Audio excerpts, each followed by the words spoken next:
क्योंकि आजकल मराठा लड़कों की शादी विधि भी नहीं होती है, यानी कि 30-30 साल, 35 साल, 40 साल। बीजेपी की आइडियोलॉजी जो है रिजर्वेशन के खिलाफ ही है, तो उनको और कुछ रिजर्वेशन देना उनके लिए ये नहीं है। तो मराठा कम्युनिटी ने कल सोचो इलेक्शन के ऊपर बहिष्कार डाल दिया, तो फायदा किसका होगा? उनका ही होगा। Dear viewers, this is Shashank and you're watching HW News English. The Maratha reservation issue is intensifying day by day. Days ago, houses of lawmakers were vandalized and incidents of arson have been witnessed in various parts of the state. Getting into damage control mode, the government called for an all-party meeting in which a resolution was passed that the government would provide reservation to the Maratha community without disturbing the reservations granted to other communities. However, Manoj Jarange Patil, who is on a fast unto death, is not willing to budge an inch until the reservation is granted to the Maratha community. To understand the history of the Maratha agitation, the demands of Manoj Jarange Patil, what the state government can do, and how much impact this agitation can create in the upcoming Lok Sabha elections. To get answers to all these questions, we have with us Pratap Asbe, senior journalist who himself belongs to the Maratha community and has been covering the movement for a long time now. Let's start with the interview, but before that, if you're watching this on Facebook, do like our page, and if you're watching this on YouTube, do subscribe to HW News English. Pratap sir, बहुत बहुत धन्यवाद सबसे पहले तो HW news को समय देने के लिए। Thank you. प्रताप सर, आप ये मराठा आंदोलन जो है बहुत समय से आप कवर कर रहे हैं, आप खुद भी मराठा समाज से आते हैं, तो इसका जो इतिहास है वो थोड़ा सा हमारे दर्शकों को अगर आप बता सको तो। नहीं, इतिहास ऐसा है कि मराठा ये जो कास्ट है और कुणबी जो कास्ट कहली जाती है, शुरू शुरू में तो वो कुणबी ही थे सारे, मराठा नहीं थे। मराठा ये बाद में इसको ये जो बाहर से जो मुगल आए वगैरह वो जो लोग जाए, उसके बाद में वो नहीं लगा। उसके पहले तो वो शिवाजी को भी मुगल कुणबी कहते थे। सारे राजा राजा माँ ये जो थे वो सरदार थे, उनको भी कुणबी कहते थे। तो पहले तो अभी शिवाजी का जो समाधि है वो जो महात्मा फुले ने निकाली, डिस्कवर कर दी, उसको भी उनका भी कहना, महात्मा फुले का भी कहना है कि शिवाजी एक ये कुणबी राजा था, यानी कि उसको कुलवाड़ी राजा बोलते हैं, तो वो कुणबी राजा था, ऐसा उनका कहना है। वैसे फिर भी वैसे कि इरावती कर्वे है, बाकी सब जो लोग है इतिहास में, उनका भी कहना ऐसा है कि कुणबी और मराठा उसमें कोई फर्क नहीं है, एक ही है। वो जो खेती करते हैं वो कुणबी है। और कुछ कुछ ऐसी बात है कि जो उस वक्त खेती जो है वो खेती पे गुजारा नहीं होता था ठीक तरह से, तो उस वक्त कुछ लोग जो किसान थे वो ये आदिलशाही, निजामशाही, कुतुबशाही उनके खिलाफ उनके साथ लड़ने के लिए जाते थे। तो उनको वो अच्छे खासे पैसे देते थे, आमदनी होती थी, इसके लिए वो ये उनके साथ काम करने लगे। उसमें से वो उनको मराठा कहने लगे। और बात ऐसी है कि मराठा और कुंभी ये जो लड़ाई झगड़े छोड़ने होने के बाद फिर वो किसान का काम करता था, और फिर बाद में वो जब लड़ाई चलती थी तो उसका बुलावा आता था, वो जाता था और लड़ाई करता था, फिर बाद में खेती करता था। तो ये दो अलग कम्युनिटी नहीं है। बहुत सारे इतिहास तज्ञों का कहना है कि ये दोनों कम्युनिटी एक ही है, और उनमें रोटी बेटी व्यवहार तो होता ही है, यानी कि रोटी बेटी व्यवहार होता है, तो एक ही कास्ट है, उसके उसमें कोई फर्क नहीं है। तो अभी ऐसा है कि ये जो actual thing is that Kunbi is a reality and Maratha is a myth. क्योंकि मराठा बहुत इतिहास में यानी हिस्ट्री में बहुत पीछे अगर आप जाएंगे तो मराठा कास्ट का जिक्र नहीं है, कुणबी का ही जिक्र है। तो ये जो है सारे लोग, ये सारे जो लोग हैं अभी भी ये मराठा मराठा कहते हैं, वो कुणबी है। और बाद में वो उसका मराठा नामकरण हो गया, और वो सेंसस जब से शुरू हुआ 1818 से, तो उसमें से सब ये इंग्लिश लोग आने के बाद वो सब शुरू हो गया है। तो पहले तो ऐसा नहीं था, कुणबी सब सारे कुणबी थे और वो कुणबी है। सर, नारायण राणे जो कि केंद्रीय मंत्री है और खुद भी मराठा समाज से आते, उन्होंने एक ऐसा वक्तव्य किया था जिसमें उन्होंने कहा था कि मराठा जो है वो दो टाइप के, जो शाण्यव कुली मराठा होते हैं और एक होते कुणबी मराठा। और जो शाण्यव कुली मराठा है वो कभी भी कुणबी सर्टिफिकेट ये नहीं लेंगे। इसके बाद काफी मराठा समाज जो है वो आक्रामक भी हुआ, जो प्रदर्शनकारी है वो आक्रामक भी हुए। तो इसके ऊपर थोड़ा सा अगर आप प्रकाश डाल सके तो। भी ऐसा है कि जो शान्नो कुली कहते हैं, वो शान्नो कुली जो है वो ओरिजिनल नहीं है कोई। सप्तकुली, शान्नो कुली, पंचकुली कोई ओरिजिनल नहीं है। अभी ऐसा है कि जिनको जो सरदार सरदार की मिलती थी, यानी कि वो वो जो वो शान्नो कुली जो है, जो निजाम के पास साथ लड़ने जाते थे, तो निजाम ने ये कुली जो अच्छा काम करता है, अच्छा लड़ता है, तो उनके कुली का नाम लेता था वो। तो उससे वो कुली ओरिजिनली तो कुली कोई कुली नहीं थे उसमें, सारे तो कुणबी ही थे। उसमें कोई पंचकुली, सप्तकुली, छियानवे कुली कोई नहीं था। और ये जो है, ये जो कहते हैं, ये जिनको सरदार की मिली है, और या थोड़ा सा जो भी ये मिला है, ये यानी कि तो उसके लिए वो कहते हैं, उनको ऐसा है कि जमीन मिली इसके बारे में, जो अच्छे लड़ते हैं उनको सरदार की मिली, फिर वो दूसरे भी कुछ यानी कि कहते हैं कि उनको ये मिला क्योंकि वो जमीन जायदाद वो मिल गई, तो उससे उनका इकोनॉमिक स्तर जो है वो बढ़ गया है। तो उसके लिए वो लगता है, वो कहते हैं कि हम अलग है, हम शान्नुकुल है, क्योंकि उनको वो जमीन मिली है, उनको ये मिला है। तो उससे वो कहते हैं कि हम अलग है, हम ऊंचे स्तर के हैं, ऐसा है। हालांकि ऐसा कुछ नहीं है उनमें। शुरू से रोटी भी शिवाजी महाराज भी कुलबी ही थे ना, तो फिर क्या नारायण राणे कौन सा आया? कहां से नारायण राणे आए? वो क्या अलग है क्या? वो क्या ऊपर से आए? थोड़े से अलग ही है, ऐसे थोड़ी हो सकता है। सारे मराठा जो है वो एक है, और वो पहले कुणबी थे, आज मराठा कहलाते हैं अपने को, मगर ओरिजिनल सब कुणबी है। Maratha is a myth. Sir, तो मनोज नारायण राणे जारंग। क्या कहने से कुछ फायदा कुछ होता नहीं है, क्योंकि वो ऐसा है कि जो हम कुछ अलग है, हम कुछ शान्नो कुली है, इसके लिए हम नहीं लेंगे। वो एक उनका एक ये है, यानी कि एक अहंगंड जिनको बोलते हैं, ये वो आप यानी कि सुपीरियरिटी कॉम्प्लेक्स जो दिखाते हैं वो है, और कुछ नहीं है। वैसा कोई सुपीरियर इंफीरियर ऐसा कुछ नहीं है इसमें। यानी कि जिसके पास पैसा है वो सुपीरियर, उसके पास पैसा नहीं है वो इंफीरियर, ऐसा तो नहीं होता। सर, मनोज जारंगे पाटिल की अभी क्या मांग है? मतलब जो वो अभी उन्होंने कहा है कि मैं पानी भी नहीं पीऊंगा और आंदोलन तीव्र कर दिया है, तो उनकी एग्जैक्टली क्या क्या मांगे हैं? अगर उसको लिस्ट आउट करना होगा तो कैसे करेंगे? उनका कहना ऐसा है कि सबको कुणबी का सर्टिफिकेट दे दो, यानी कि सबको ओबीसी में रिजर्वेशन मिल जाए।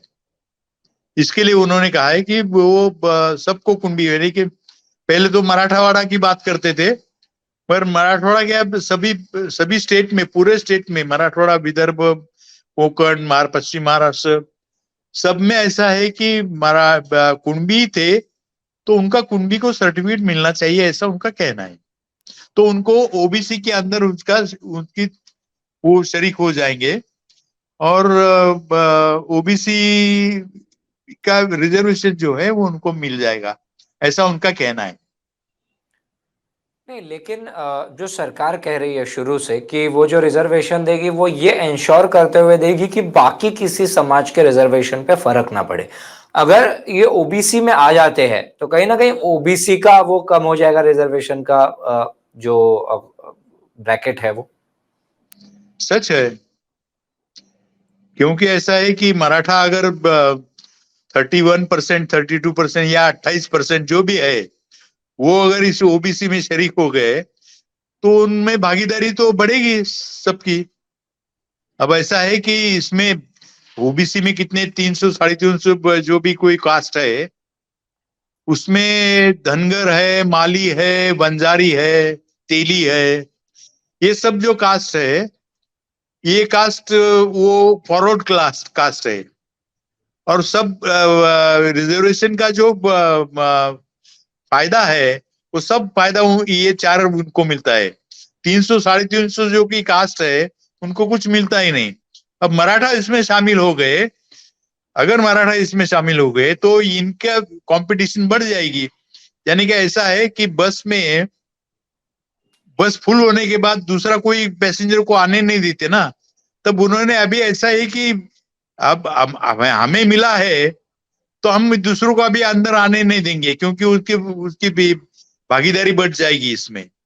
और उनको उनके उनको जो लाभ मिल रहा है, उसको जो फायदे हो रहे हैं, वो कम हो जाएंगे, ऐसा उनका कहना है। तो इसके लिए वो बोलते हैं कि हमारे यहाँ उनको मत दे दो, उनका विरोध है। और वो ओबीसी ओबीसी नाम से वो कास्ट जो है वो एक साथ आई है, तो उनको लगता है कि ये पॉलिटिकल प्रेशर बनाएंगे। और उन्होंने बनाया भी है, और उसके लिए ये सारे राज्यकर्ता जो है, रूलिंग क्लास के लोग है, सारे पार्टी के लोग हैं, वो कहते हैं कि उनके ऊपर अन्याय हो, हम इनको अलग अलग से देंगे। मगर अलग से रिजर्वेशन देना ये बहुत मुश्किल की बात है। अगर उनको ओबीसी में इंक्लूड करे तो ही हो सकता है। अगर ना हो तो बिहार में जैसा है कि फॉरवर्ड और बैकवर्ड ओबीसी, वैसे फॉरवर्ड ओबीसी में मराठा, माली वगैरह ऐसा करके उनको कुछ 15%, 20% की जो भी है दे सकते हैं। और उसके लिए उनको ये 50% की जो मर्यादा है, वो उसको वो निकालनी होगी। और वो काम जो है वो केंद्र सरकार ही कर सकता है, क्योंकि वो संसद में उसका अगर बिल पास हो गया तो ही उसका 50% का जो है उसके ऊपर आप रिजर्वेशन दे पाएंगे। अगर गवर्नमेंट ने अभी ऐसा है कि इसमें यहाँ दो दो सवाल इसमें है कि उनको अंदर ओबीसी के अंदर देना, इसके लिए ओबीसी का बहुत खिलाफ है सारे लोग। अभी जो ओबीसी है उनका उनका उनका वो उनका विरोध है।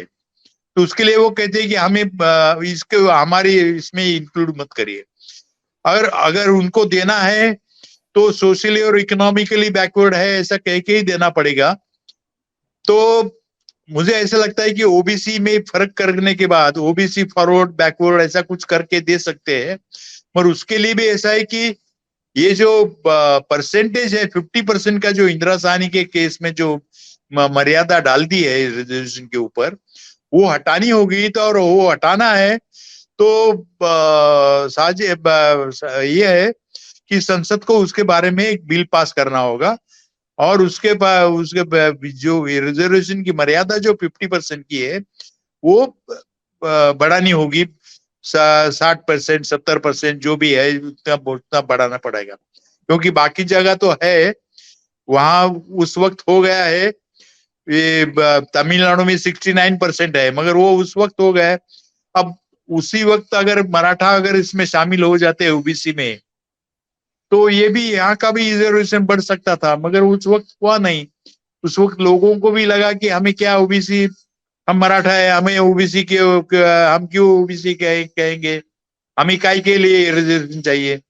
पर अब क्या हो गया है, अब ऐसा है कि इसमें ये जो खेतिहर किसान जो है, वो उसके जमीन का जो है बंटवारा होते होते होते 1-2 एकड़ पे आ गए हैं, तो अभी गुजारा नहीं होता है, उतना ये नहीं होता है, सारे इकोनॉमिक प्रॉब्लम बहुत शुरू हो गए इसमें, और कोई सोशल प्रॉब्लम भी निकल आए हैं, क्योंकि आजकल मराठा लड़कों की शादी विधि भी नहीं होती है, यानी कि 30-30 साल, 35 साल, 40 साल, तो ये एक सोशल इश्यू बन गया है। और कोई मराठा कम्युनिटी के लोग जो है खेती और किसान को लड़की नहीं दे रहे आजकल, क्योंकि वो आत्महत्या, खेती चलती नहीं है, आत्महत्या करते हैं, और ये सब जो सोशल प्रॉब्लम हो गए उससे वो ये हो गए। तो अभी ऐसा है कि उनको अगर देना है तो मर्यादा बढ़ानी होगी, और केंद्र सरकार और राज्य सरकार दोनों को मिलके करना पड़ेगा। और केंद्र सरकार को ऐसा है कि ये अकेला महाराष्ट्र का कैसे कर सकते हैं, वो महाराष्ट्र का करने के बाद गुजरात में पटेल खड़े रहेंगे, फिर यूपी में उधर नॉर्थ में गुज्जर खड़े रहेंगे, फिर वो आंध्र प्रदेश में कापू खड़े रहेंगे। तो ऐसा है कि उनको ये ध्यान में रखना चाहिए, केंद्र सरकार को भी, ये जो मिडिल कास्ट है, ये जो पहले सब शूद्र थे, ब्राह्मण के अलावा, ब्राह्मण वैश्य के अलावा सारे शूद्र थे, मराठा भी शूद्र ही थे। तो ऐसा है कि शूद्र जो है एक हिस्टोरिक ये है, ये जो डिफरेंशिएट किए थे ब्राह्मण, वैश्य, शूद्र, अति शूद्र, वो जो किया था, तो उसके आधार पे ही देना चाहिए अगर रिजर्वेशन देना है तो। मगर ऐसा है कि ये अभी रिजर्वेशन अगर देना ही है तो राज्य सरकार केवल कुछ कर नहीं सकती है, केंद्र सरकार कुछ करने, केंद्र सरकार जो है वो राज्य सरकार के ऊपर वो ढकेल देते हैं, मगर राज्य सरकार अकेले में कुछ नहीं कर सकते। और केंद्र और राज्य सरकार एक तरफ हो गए, एक जगह उन्होंने निर्णय ले लिया, तो महाराष्ट्र का प्रॉब्लम, गुजरात का प्रॉब्लम, आंध्र प्रदेश का प्रॉब्लम, सबके प्रॉब्लम जो है वो सॉल्व हो जाएंगे। वो मिडिल क्लास जो है, खेती, वो पूरा खेती के ऊपर रहने वाला समाज है, वो उसको रिजर्वेशन के लाभ मिल जाएगी। सर मेरा अगला सवाल इसी से जुड़ा हुआ ही था कि राज्य सरकार बार बार ये आश्वासन दे रही है कि हम लोग जो है वो रिजर्वेशन देंगे, और मनोज पाटिल से भी ये कह रही है कि वो अपना वो पोषण है वो पीछे ले ले। लेकिन जैसा कि आपने कहा कि स्टेट गवर्नमेंट अकेले नहीं कर सकती है, सेंट्रल गवर्नमेंट का सपोर्ट लगेगा और पार्लियामेंट में जाके ही ये मुद्दा सॉल्व हो सकता है। लेकिन सर सेंट्रल गवर्नमेंट की तरफ से यहाँ पे कुछ नजर नहीं आ रहा है, कोई मूवमेंट कोई नजर नहीं आ रहा है, तो इसको किस तरीके से समझा जाए कि क्या स्टेट गवर्नमेंट सिर्फ दिन आगे ढकल रही है, ऐसा इसको देखा जाए? नहीं, देखिए, केंद्र सरकार का इसको सपोर्ट नहीं है, और वो कहते हैं कि अपने आप निपटा लो, क्योंकि उनको ऐसा है कि उनको अगर ये दे दिया, रिजर्वेशन में मराठों को दे दिया, तो फिर गुजरात में सवाल पैदा हो जाएगा, नॉर्थ में कई स्टेट में पैदा हो जाएगा, आंध्र प्रदेश में पैदा हो जाएगा वो सवाल।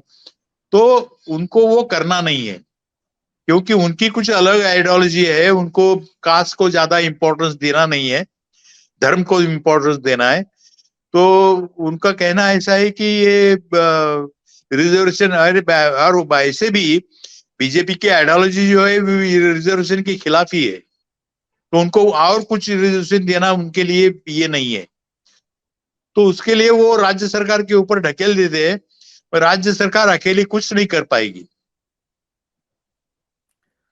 सर ये इसी की तरह मेरा एक और दूसरा सवाल है कि अगर आप देखें तो कांग्रेस जो है वो रिजर्वेशन की बात करती है, कास्ट बेस्ड सेंसस की बात करती है। उन्होंने कहा है कि हम लोग जहां जहां सरकार में आते हैं वहां वहां पे हम लोग कास्ट बेस्ड सेंसस करवाएंगे, और जिसकी जितनी आबादी उसका उतना हक। तो सर ये महाराष्ट्र में ऑलरेडी कहीं ना कहीं महायुति से एक नाराजगी अक्सर देखने मिलती है लोगों के बीच, और कहीं ना कहीं उद्धव ठाकरे वाला भी जो मुद्दा है कि उद्धव ठाकरे भी एक सिंपैथी वेव है, एनसीपी में शरद पवार के साथ वो एक सिंपैथी वेव है, ये सब चीजों के होते हुए अब ये रिजर्वेशन का भी एक मुद्दा उठ गया है। तो आने वाले लोकसभा चुनाव में 48 seats second in terms of constituency wise अगर आप देखें तो महाराष्ट्र आता है। अगर आपको सत्ता 2024 में चाहिए तो महाराष्ट्र बहुत बड़ी भूमिका यहाँ पे निभा रहा है। तो किस तरीके से आप देखते हैं मराठा रिजर्वेशन का मुद्दा डोमिनेट करेगा, क्योंकि 33% ये मराठा है और मुझे लगता है सबसे ज्यादा मराठा कम्युनिटी के ही मुख्यमंत्री रहे हैं। तो किस तरीके से ये 24 में डोमिनेट करेगा सर ये मुद्दा? देखिए, 24 के बारे में आप कुछ नहीं कह सकते, क्योंकि ऐसा है कि ये रिजर्वेशन का, मराठा रिजर्वेशन का जो मुद्दा है वो अभी अभी उठा है। पहले भी उठा था, गए 30 साल से वो चालू है, मगर वो उठता है दबता है। अभी ऐसा है कि वो जो कोपरेडी में एक दलितों ने मराठा लड़कियों के ऊपर जो अत्याचार किया, उसकी हत्या हो गई। उसके बाद वो जो आंदोलन शुरू हो गया, उसमें ऐसा है कि कुछ आरएसएस के लोगों ने उस आंदोलन में मराठा आरक्षण की बात कही। तो सारे जो मोर्चे निकलते थे, एक मराठा लाख मराठा, उनकी डिमांड थी आरक्षण दे दो, हमें ओबीसी में से आरक्षण दे दो। ये शुरू हो गया, ये शुरू किया आरएसएस के लोगों ने शुरू किया। अब ये मराठा लोगों के दिमाग में घुस गया। फिर भी ऐसा हो गया कि वो होने के बाद ओबीसी और मराठा ऐसा पोलराइजेशन होने लगा। ओबीसी के मोर्चे निकले, मराठों के मोर्चे निकले, ओबीसी के मोर्चे निकले। अभी ऐसा है कि अभी कुछ नहीं था, पूरा जो मामला था वो खत्म हो गया, यानी कि शांत हो गया था। गए 4-5 साल में कुछ नहीं था, मांगे होती थी और उसके ऊपर कोई आंदोलन छिड़ता नहीं था। अब ऐसा है कि मोहम्मद जरांगे जो है, बहुत दफा उसने ये किया है, क्या बोलते हैं उसको, अपना अनशन किया है। इस बार वो फिर अनशन को बैठ गए। तो ऐसा है कि वो 2-3 दिनों के बाद में पुलिस ने एकाएक, कोई घटना तो घटी नहीं थी, लाठीमार कर दिया। और लाठीमार से जो है वो इशू वो एकदम भड़क गया पूरा। अब ये किसने किया? ये सरकार ने ही किया, फडणवीस ने ही किया। अब ऐसा है कि ये जो उठने के, ये मराठी के ऊपर लाठीमार होने के बाद उसकी रिएक्शन बहुत पूरे स्टेट से आई। सारे मराठा उठ गए, जो सोए हुए थे सब उठ गए और रजिस्ट्रेशन डिमांड कर रहे। अभी ऐसा है कि ये होने के बाद फिर छगन भुजबल उधर ओबीसी में से, ये से ओबीसी और उनका झगड़ा शुरू हो गया। अब उनको ऐसा है कि उनको ऐसा लगता था कि ये ओबीसी कंसोलिडेट हो जाएंगे, वो बीजेपी के साथ तो है ही, और मराठा जो है वो मराठा में से ये जो आंदोलन चल रहा है उसमें से उसका फटका जो उसका जो असंतोष है, उसका उसका उसका नुकसान जो है वो एनसीपी शिवसेना को भी हो सकता है, कांग्रेस को भी हो सकता है, क्योंकि लोगों में असंतोष है। अब देखिए लोग क्या कह रहे हैं, लोग किसी को आने नहीं दे रहे। अब ऐसा है कि वो सब जो किया है वो अपने हाथ से बाहर निकल गया। अब उसका क्या होता है क्या नहीं वो अलग बात है, मगर एक बात है कि मराठा अभी है कि वो गुस्से में है, ओबीसी थोड़े से डिफेंसिव हो गए हैं, और वो है बीजेपी के साथ, पूरे तरह से बीजेपी के साथ है। मराठा अभी डिसाइडेड नहीं है किसके साथ जाएंगे, क्योंकि उनको लगता है सभी ऐसे, सबने हमको फंसाया है। तो ये जो निराशा है, उसका जो कई परिणाम होता है। अगर समझो कि कल इलेक्शन हो गया और गांव में लोगों ने कहा कि बहिष्कार कर दो, अभी जैसा बहिष्कार कर दिया ये पॉलिटिकल लीडर्स के ऊपर, सब पॉलिटिकल लीडर्स के ऊपर कर दिए, वैसा अगर हो गया कि हम मतदान पे बहिष्कार करेंगे, वोटिंग पे बहिष्कार करेंगे, तो फायदा किसका होगा? बीजेपी का ही होगा। तो ऐसे बहुत से मुद्दे हैं, मगर उसके लिए अभी टाइम है, उसमें क्या होता है क्या नहीं है। अगर उसमें अभी जरांगे ने ये जो अभी आगे की स्टेप ली है, पानी भी नहीं पीने का, ऐसा, तो उससे कुछ भी हो सकता है। यानी कि ऐसा है कि उसमें अगर कुछ बुरा हो गया तो उसके पूरे पूरे पूरा जो ये परिणाम है ये सारे स्टेट के लिए होंगे जाएंगे। और कोई कुछ कहता नहीं कि हिंसा होगी नहीं होगी, कहाँ होगा कि कहाँ तक जाएगा ये कोई पता नहीं सकता। मगर ऐसा इसके लिए वो जिस तरह से वो आंदोलन को छेड़ दिया है पहले से, ये लाठीमार हो गया, उसका जो नतीजे निकल आ रहे उसमें से बहुत उसमें से निकल रहा है, यानी कि बहुत बुरे परिणाम जो है वो दिख रहे हैं अभी। और मुझे लगता है कि इसको अगर ठीक तरह से केंद्र सरकार और राज्य सरकार ने उसमें से रास्ता निकाल लिया तो ही ठीक रहेगा, अगर नहीं रास्ता निकाला तो बहुत प्रॉब्लम हो जाएगा। और उसका ये नहीं कह सकते कि इसको फायदा हुआ है उसको फायदा होगा, किसका फायदा होगा और किसका तो ये होगा नुकसान होगा, ये वक्त ही बताएगा। सर, 2 दिन पहले आगजनी हुई और नेताओं के घर जलाए गए, पथराव हुआ, ये सारी चीजें जब हो रही थी तो उप मुख्यमंत्री देवेंद्र फडणवीस जो है वो एक दूसरे राज्यों में चुनाव प्रचार करते हुए पाए गए। वो कहीं जहां पे भारतीय जनता पार्टी के लिए वो चुनाव प्रचार कर रहे थे, तो कहीं ना कहीं उनकी इस मुद्दे को लेकर सीरियसनेस पे सवाल उठता हुआ नजर आ रहा है यहाँ पे। वो सीरियस तो है ही नहीं पहले से ही, वो कहाँ सीरियस है, वो कहीं भी सीरियस नहीं। उनको ऐसा है कि उनको कहीं ना कहीं दंगा फसाद चाहिए, पोलराइजेशन चाहिए, हिंदू मुस्लिम का पोलराइजेशन चाहिए। अभी देखिए कल हसन मुशर्रफ वो जो उनके साथ का अभी मिनिस्टर है उनके इसमें, हसन मुशर्रफ के गाड़ी पे जो हमला हो गया वो संभाजी भिड़े का कार्यकर्ता है, एकदम राइट हैंड है उसका। उसने वो हसन मुशर्रफ की जो गाड़ी है वो तोड़ दी है, उसको आइडेंटिफाई हो गया उसमें। अब ये जो करने वाले हैं ये कौन है वो भी देखना पड़ेगा ना। अभी जगह जगह पे जो भी ये सोशल मीडिया पे फोन हैक करके कुछ ना कुछ ये करते हैं और उससे तनाव बढ़ता है और फसाद होते हैं। अभी अभी इधर सातार सातार डिस्ट्रिक्ट में पुसे सौड़ी में हो गया था, कोई किसी ने लिख दिया कि ऐसा ऐसा है और वो उसके मुसलमान के नाम पे वो ये कर दिया कि उन्होंने ऐसा कर दिया ऐसा कर दिया, हिंदू धर्म के खिलाफ ये किया, उसके स्क्रीनशॉट जो है वो सब जगह भी। मगर ऐसा है कि उससे उससे दंगल तो चल चल उसमें फसाद तो हो गया, मर गए लोग उसमें मुसलमान। और फिर भी ऐसा है कि वो जो जिसके वो कहना उनका कहना ऐसा है हमारे बच्चों ने नहीं किया है, वो किसने किया है आप जांच कर लो। 2 महीने से वो जांच हो नहीं रही है क्योंकि उनको करना ही नहीं है। और ये जो बात है कि उनको कम्युनल पोलराइजेशन चाहिए, इसके लिए वो कर रहे हैं। और अभी ऐसा है कि ये हिंदू मुस्लिम तो हुआ नहीं है, उनको ओबीसी और मराठा करना चाहिए था, करने का इरादा होगा शायद।